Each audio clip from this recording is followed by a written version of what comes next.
இந்தியாவில் அமானுஷ்யமான அதிபயங்கரமான பேய்கள் நடமாட்டம் இருக்கக்கூடிய கடற்கரை இருக்கு அப்படிங்கிறத உங்களில் எத்தனை பேர் நம்புறீங்க? கடற்கரைக்கு இரவு நேரத்தில் இன்னும் மக்கள் போகிறதுக்கே அஞ்சுறாங்க. இதுதான் குஜராத் மாநிலத்தில் இருக்கிற டுமாஸ் கடற்கரை. நாள் இரவு நேரத்தில் அந்த கடற்கரை பக்கமா ஒரு பையன் நடந்து போறான். அப்போ அவனுக்கு ஒரு பெண்ணோட குரல் கேட்குது. அந்த பெண் அவனை கூப்பிடுறா, இங்க வா, இங்க வா, ஏன் கூட வா அப்படின்னு கூப்பிடுறா. சுத்தி முத்தி பார்த்தா யாருமே இல்ல.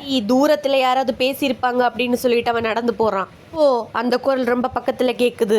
ஏன் கூட அப்படின்னு சொல்லிட்டு அவன் இந்த முறை திரும்பாம தரையில மணல பாக்குறான். பெண்ணோட நிழல் தெரியுது. அவன் பயந்து போய் பின்னால திரும்பி பாக்குறான். அவன் பின்னாடி கொடூரமான செதஞ்சு போன ஒரு முகத்தோட நீல கலர் புடவை கட்டிட்டு ஒரு பேய் நிக்குது. என்னால கத்தவும் முடியல, பேசவும் முடியல.